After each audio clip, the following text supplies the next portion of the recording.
spokesperson with the City of Rocky Mount Fire Department. As you heard from Chief Warren, this was a very large fire upon arrival. There's been a defense attack from the very beginning, and we currently have units from 6 counties and approximately 45 different agencies on scene working. This has been a tremendous effort by everyone to try to extinguish this fire and prevent it from spreading to other parts of the building. Our current estimate is that it is approximately 75% of the facility that is damaged, and defense attacks efforts continue at this time. And the event is still not completely under control. There are ongoing fire efforts. We've been able to gain entry into a very limited amount of the area of the building for search and rescue efforts, and we have been able to use the City of Rocky Mount Fire Department and the Office of State Fire Marshal drones to access different parts of the area to determine where fire streams should be directed. It will most likely be at least Monday before investigations to determine the cause and origin, and this will be conducted by the Edgecombe County, North Carolina Office of State Fire Marshal, the SBI, and the ATF. Thank you.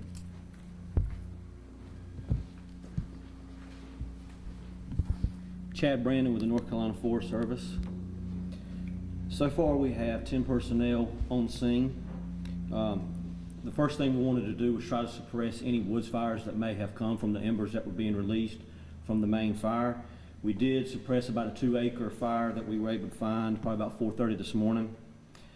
We were able to bring in 2 6,000-gallon water tenders from our New Bern and Elizabeth City offices to assist with water supply. We were able to bring in one of our helicopters from our Sanford office. They were able to assist in aerial surveillance of the area, as well as drop water in some of the areas that the engines were not able to reach. They made 47 drops for roughly 11,000 gallons of water, and we're continuing to assist all other emergency personnel any way we can. Thank you.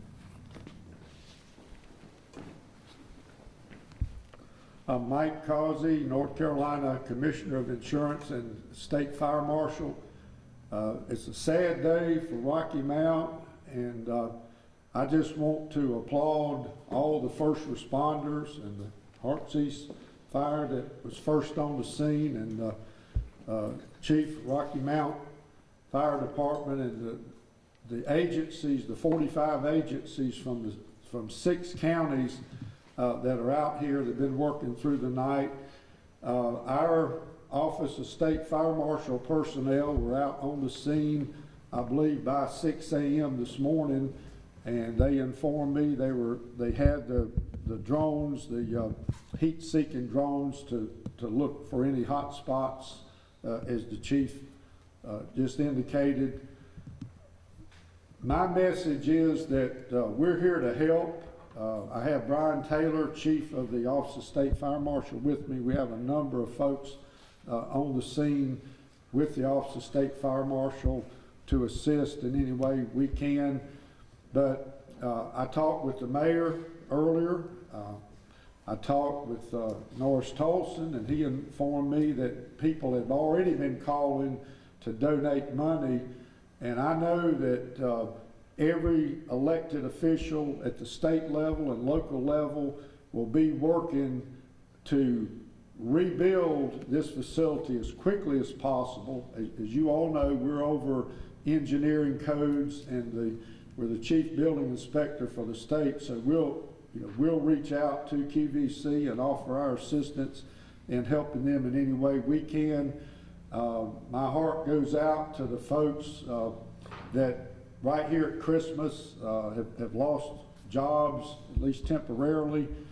We have a lot of folks that had gifts that were in that building. So, somebody told me earlier that might be a good excuse as well. I bought you a Christmas gift, but it got burned up in the QVC warehouse. It's a sad situation, and we're just fortunate that we don't at this time have any reports of any deaths or injuries, and we certainly pray for this one missing family member and hope this turns out to be a positive situation. But my message is, we have resources at state level, And the Department of Insurance and Office of State Fire Marshal is here to help. If anyone needs anything, if you have a question pertaining to insurance, if there is anyone that has a situation with a insurance claim or whatever, give me a call, give my office a call. We're here to help. And thank you. Where's the county manager? Oh, there you go. Thank you for keeping us informed and putting this together. Thank you for having me. Thank you. In the almost a couple of days, it'll be 20 years that I've been with Edgecombe County. I've had the opportunity to work with our team through several major hurricanes or hurricane responses. But this is my first time being involved in a disaster of this magnitude, a fire of this magnitude. But I want to say how proud I am of the coordinated effort from the very beginning of this event up until now. And for all of the fire departments that are represented, for all of our local agencies, we've got our county commissioners represented, Rocky Mount City Council members, state officials, other local officials. Everyone has been working together to address the situation from 2 a.m. up until now. And that's encouraging to me because it is going to take that same coordinated effort to be able to wrap our arms with resources around the many employees that will be affected by this, but also of our corporate citizen of QVC. QVC has been here for about 21 years. They have been a great corporate citizen, and we want to do all that we can to help them to build that facility back and to build it back better, even if that's possible.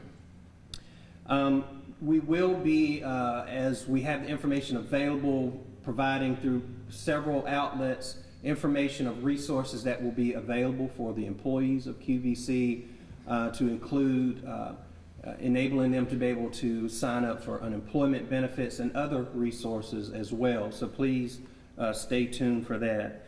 And also, I've said it at the beginning of my standing here at the podium, and I want to say it again. Thank you so much for all of our firefighters and first responders. Many of them have been working since just after 2 o'clock this morning and haven't had much of a break. All of our partners, Forestry Service, state agencies, North Carolina Emergency Management, I want to say thank you so much for all that you have been doing in this situation. And so we'll certainly make time for some questions now.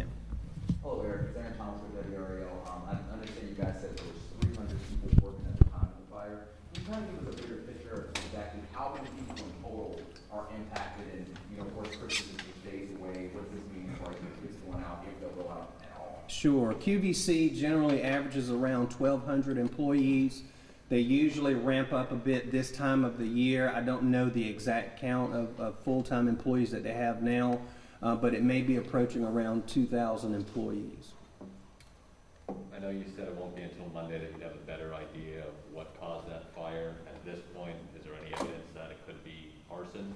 And have there been any arrests made in this case? I certainly will let others answer that question. I don't believe that they know enough now to really make that judgment. On Twitter, we did have a viewer who apparently was an employee there. Of course, obviously the loss of the job was pretty tough, but she claimed there was a lack of structure. She said that some people inside had to actually tear down the fence because it was locked. I wanted to know exactly, are these claims about poor structure true, or sprinklers working, and was the building up to code? I'm not aware of that. As far as I know, the building was up to code. That their sprinkler system was working. In fact, it was working during the event up till a point that the fire overtook the sprinkler system, but I'm not aware of any issues they may have had.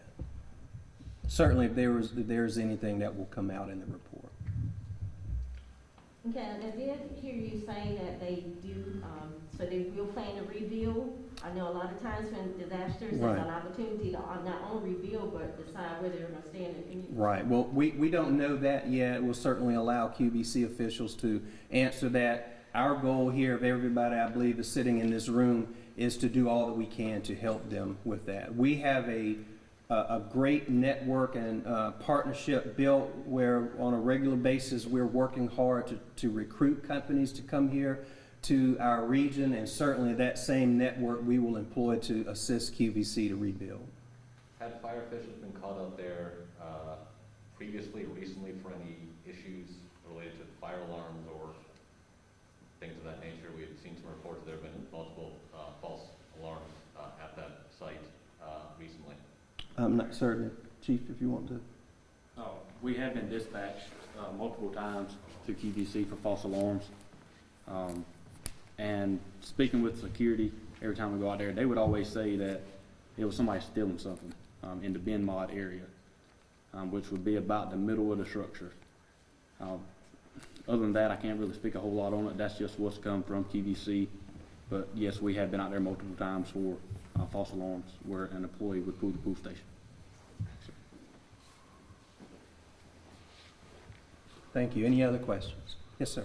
I got a question for the insurance guy.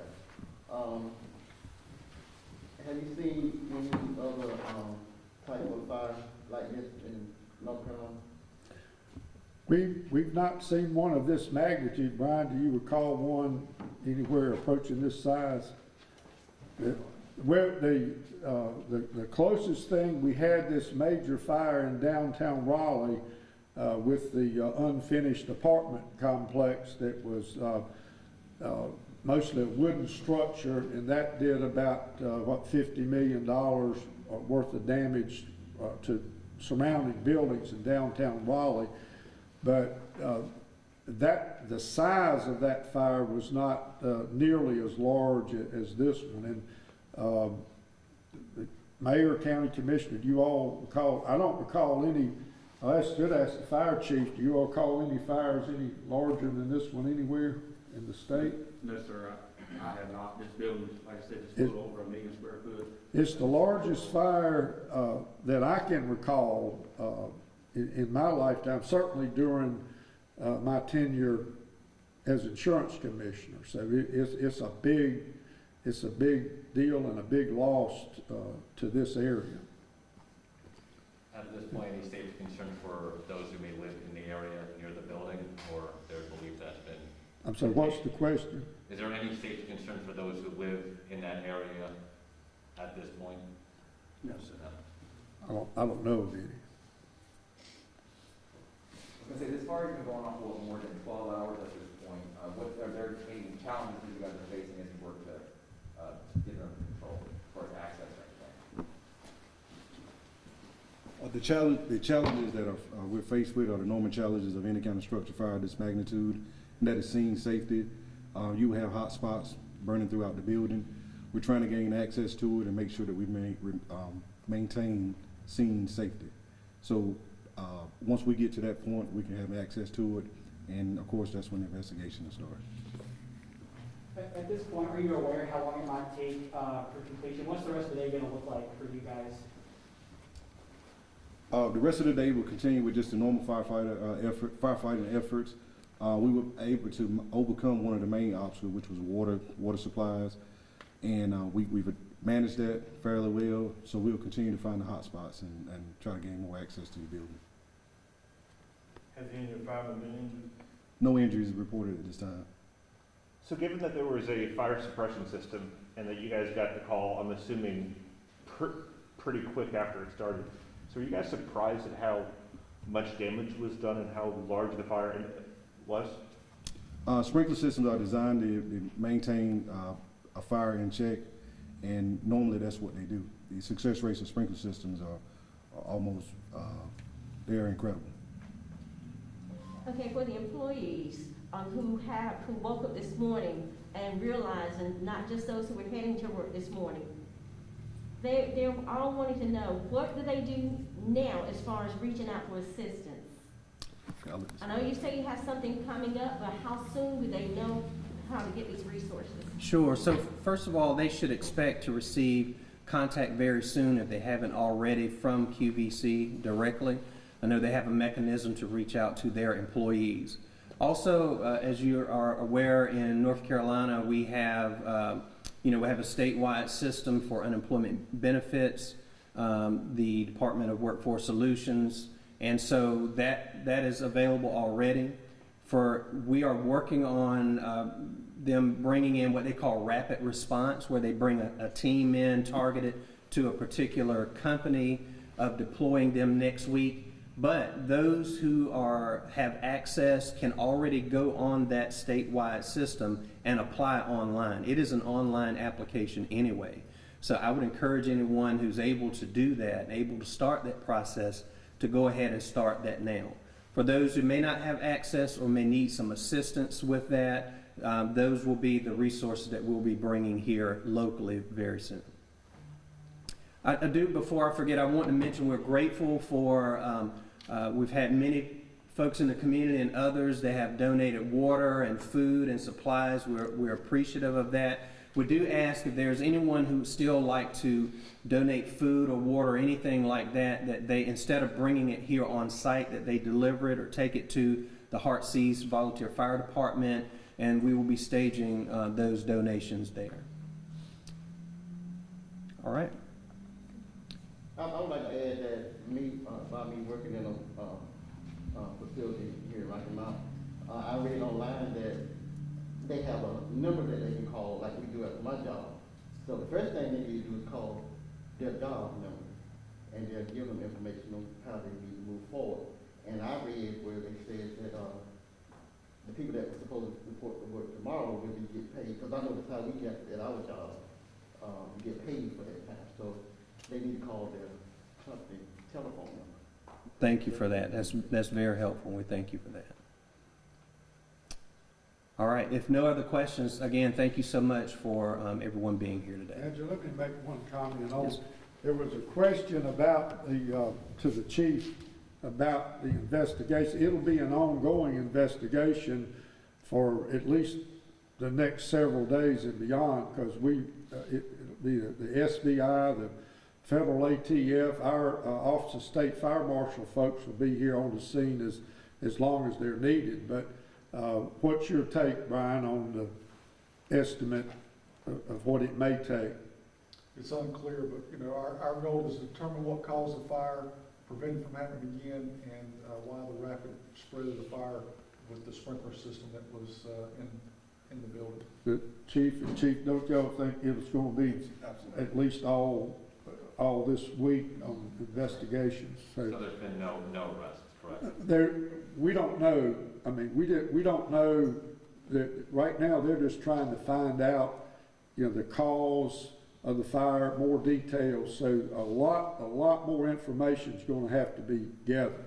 You know, the arson teams that have those arson dogs and things like that, they've not even been deployed yet, because you still got a situation of hot spots that could flare up at any time. So, but as of right now, there have been no arrests. There have been no arrests, anything I'm aware of. But certainly people have information that may want to come forward that would be helpful. But if they do, is there an agency they should be reaching out to? They can call the Edgecombe County Sheriff's Office. Okay. One last thing, I got a message this morning about 2:45 about the fire was here, and I was getting up to come to work. I came through here about 3:30 this morning. So do y'all know if the road would be open in the morning, because I'm going to work in the morning too? I'll speak on that. So we're going to be working timeless efforts on this fire. We're going to be switching out at 7 p.m. tonight, and that crew is going to go from 7 p.m. to 7 a.m. We're going to switch out every 12 hours. Give guys time to rest up so they can come back the next day with a, full night of sleep. We will be having the road shut down. As safety #1 key, as Chief said earlier, we don't want anybody to get hit, so if they have to come this way to go to work, please find an alternate route.